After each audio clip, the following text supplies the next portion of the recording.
Hola, ¿qué tal mi gente de Chavagol TV Oficial? En este nuevo video lo que te voy a estar hablando es acerca de la oxigenoterapia, un tremendo tema que muchas veces han sufrido más de una persona en tratar de entenderlo, pero espero que el día de hoy puedas comprenderlo al 100%. Bueno, vamos a desprender esta terminología llamada oxigenoterapia. Ustedes deben saber que todo término tiene dos orígenes, por así decirlo, ¿no? O dos conceptos. Un concepto que se le podría decir etiológico, ¿no? Por las raíces, etimológico, perdón, por las raíces de las palabras, por ejemplo, oxígeno, que significa lo mismo, y terapia, que significa tratamiento, ¿no? Si yo lo junto, diría tratamiento a base de oxígeno. Pero, ¿cuál es el concepto? No dice que esto de aquí, la oxigenoterapia, es un procedimiento médico en el cual yo voy a administrar oxígeno a mi paciente en cantidades mayores a las que me proporciona el medio ambiente. Recordemos que el medio ambiente nos proporciona un 21% de oxígeno. ¿Sí? En el aire solamente hay un 21% de oxígeno, no hay más. Todo lo demás se compone por otros gases. Y si quieres saber cómo es la composición del aire, aquí en la descripción del video te estaré dejando un pequeñísimo tutorial de ese tema. Entonces, ¿a qué personas le van a indicar la oxigenoterapia? ¿No? A toda persona que tenga algo llamado hipoxia o hipoxemia, por ejemplo, ¿no? ¿Qué es la hipoxemia? La hipoxemia es la disminución de la presión parcial de oxígeno menor a 60 milímetros de mercurio, ¿no? Entonces, toda persona que tenga hipoxemia arterial, va a tener disminuida la presión parcial de oxígeno. Y estas situaciones normalmente son, por ejemplo, una persona con crisis severa de asma, atelectasia, que por ejemplo es una complicación bastante común en lo que es posoperatorios, neumonía, disminución de la ventilación alveolar, el TEC, la insuficiencia respiratoria, bradicardia, tromboembolismo pulmonar, la hipercapnia. La hipercapnia se refiere a, por ejemplo, cuando hay demasiada concentración de CO2 en el cuerpo. También cuando la persona tiene cianosis, mal de altura, shunt pulmonar, por ejemplo. También se indica cuando la persona tiene hipoxia tisular, donde no hay hipoxemia, solamente estamos hablando de la disminución de oxígeno a nivel de los tejidos, nada más. Y esto se da por un transporte inadecuado del oxígeno. Recordemos que la sangre transporta el oxígeno a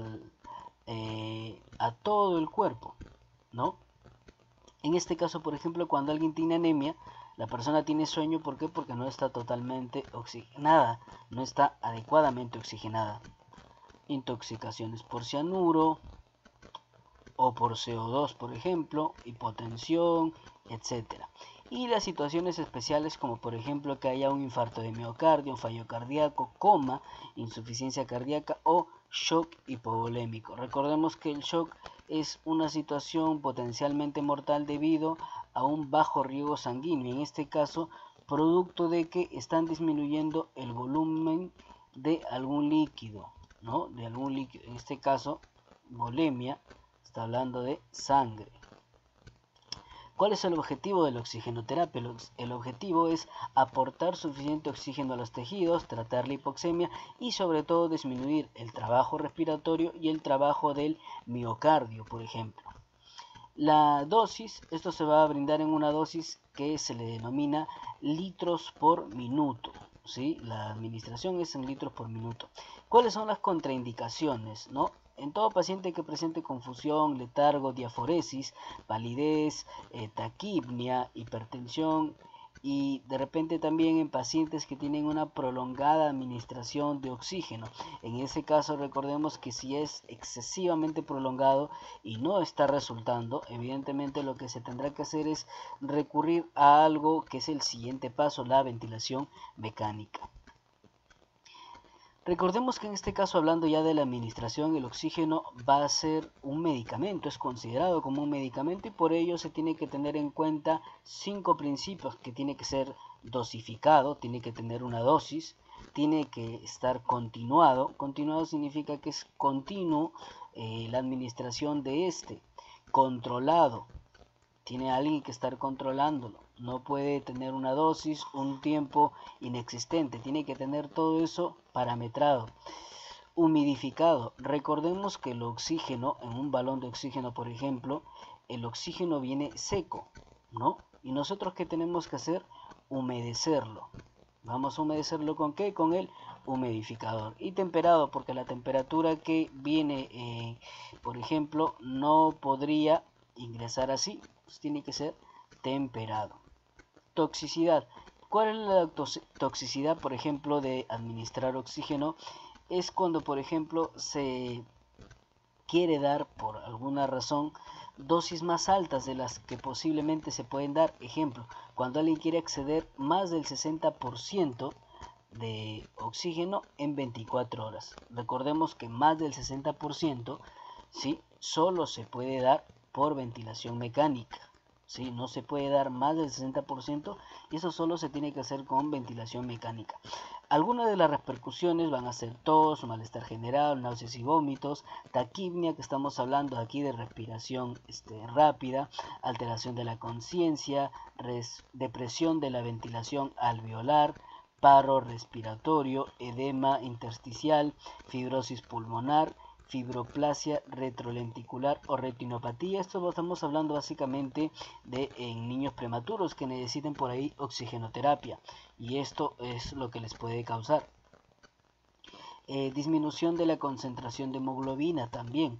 ¿Cuáles son los efectos adversos? Porque esto es lo que causa como toxicidad, pero ¿qué efecto adverso me puede dar el oxígeno simplemente colocándolo? Por ejemplo, la atelectasia, me puede dar irritación, que es sequedad de las mucosas, epistaxis, del producto de la resequedad puede empezar a sangrar, rinitis cuando se ha inflamado la membrana de la nariz, la traqueitis, inflamación de la tráquea, lo cual va a evitar que una persona pueda respirar bien. La persona va a tener una dificultad, evidentemente. Vasoconstricción sistémica, ojo, sistémica, a nivel de todos los sistemas. Hay una disminución del calibre de los vasos sanguíneos. Recordemos que la vasoconstricción es que un vaso sanguíneo está disminuyendo su luz, está disminuyendo el calibre, ¿no? Está haciéndose más angostito, por así decirlo. ¿Cómo yo voy a diagnosticar que alguien necesita o no oxigenoterapia, por ejemplo? Dos cositas son las que normalmente se realizan de forma muy frecuente, y esos análisis son la gasometría arterial, el AGA, conocido como análisis de gases arteriales, y también la oximetría de pulso, que es lo que nosotros utilizamos y venimos utilizando con mucha frecuencia, el pulsioxímetro. Entonces, en este caso del AGA, es un examen de sangre arterial. Yo voy a tener que sacar, con frecuencia se saca de la arteria radial, y los parámetros que vamos a medir aquí son, por ejemplo, la presión parcial de oxígeno, y vamos a medir también la presión parcial de CO2. Para eso nosotros debemos saber lo que indica cada uno. La presión parcial de oxígeno me va a indicar la cantidad de oxígeno que los pulmones están enviando a mi sangre, ¿no? Y ahora la presión parcial de CO2 indica la capacidad pulmonar para eliminar el CO2. Recordemos que en los alvéolos hay un intercambio de gases, donde ingresa el oxígeno y sale el CO2, porque el CO2 es tóxico para nosotros y debe salir. Entonces, esta presión parcial de CO2 está indicando la capacidad de nosotros para poder eliminar ese CO2. Y para ello nosotros tenemos aquí estas tablas que me indican los valores normales de acuerdo a lo que va a salir en esa gasometría. A ver, los valores normales de la presión parcial de oxígeno son de 80 a 100 milímetros de mercurio. Ya se dice que alguien tiene hipoxemia leve cuando, por ejemplo, su presión parcial de oxígeno está entre 60 y 70, ¿no? Se dice que hay una hipoxemia leve. Se dice hipoxemia moderada cuando alguien tiene entre 59 y 40. Y si alguien tiene menos de 40 milímetros de mercurio de presión parcial de oxígeno, estamos hablando de que esa persona tiene una hipoxemia severa. Ahora vayamos con los valores normales de la presión parcial del CO2. Lo normal es que la persona tenga entre 35 y 45, en alguna literatura dice 44 milímetros de mercurio, y decimos que recién hay hipercapnia. Hipercapnia, recordemos que hay una gran cantidad de CO2 en lo que es la sangre. La hipercapnia leve me está hablando de que hay de 45 a 50 milímetros de mercurio de la presión parcial de CO2. Ahora estamos hablando de que hay una hipercapnia moderada si yo encuentro de 51 a 60, y hay una hipercapnia severa si yo encuentro de mayor de 60 milímetros de mercurio de la presión parcial de CO2. Aquí, como verás, a mayor cantidad de CO2 que yo encuentre, la persona está más grave. ¿Por qué? Porque no debería tener tanto CO2 la persona. Recordemos que el CO2 es tóxico. Lo que no pasa aquí, como sabemos que el oxígeno es bueno, aquí mientras menos oxígeno tenga la persona, estamos hablando de que la hipoxemia se está agravando. Miren que es aquí a la inversa. Para ello debemos saber también otros términos, como por ejemplo la FiO2. ¿Qué es el FiO o la FiO2? FiO2 significa fracción inspirada de oxígeno. Esto me habla de la concentración de oxígeno que yo puedo calcular en el aire ambiente o en el aire inspirado por el paciente. Y eso es muy importante porque vamos a ver que cuando nosotros utilicemos los diferentes dispositivos, nosotros vamos a calcular ahí un aproximado de FiO2 que da cada aparatito de oxigenoterapia. Y por último tenemos lo que es la oximetría de pulso, que es la cantidad de oxígeno que uno puede ver de manera no invasiva y se expresa en porcentajes la cantidad de oxígeno que uno pueda tener en la sangre, ¿no?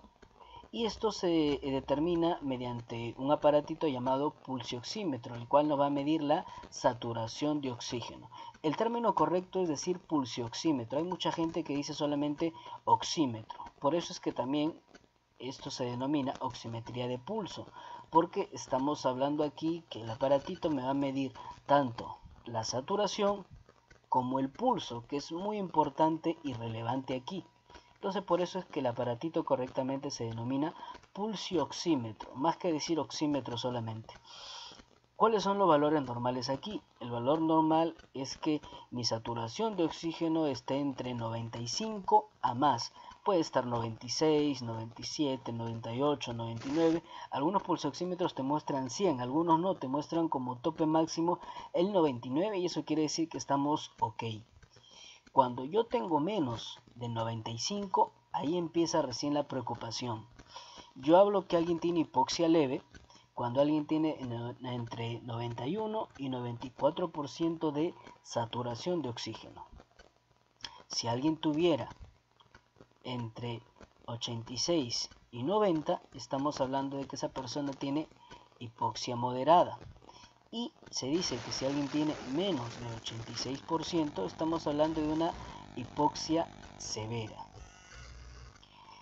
Y bueno, hasta aquí la primera parte de este video de oxigenoterapia. Espero que de verdad te haya gustado bastante. En el próximo video vamos a hablar acerca de los sistemas de administración, tanto para pacientes que tienen respiración espontánea como para personas que necesitan esta oxigenoterapia y no cuentan con respiración espontánea.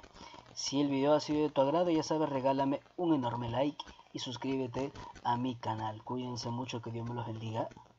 Chao, chao.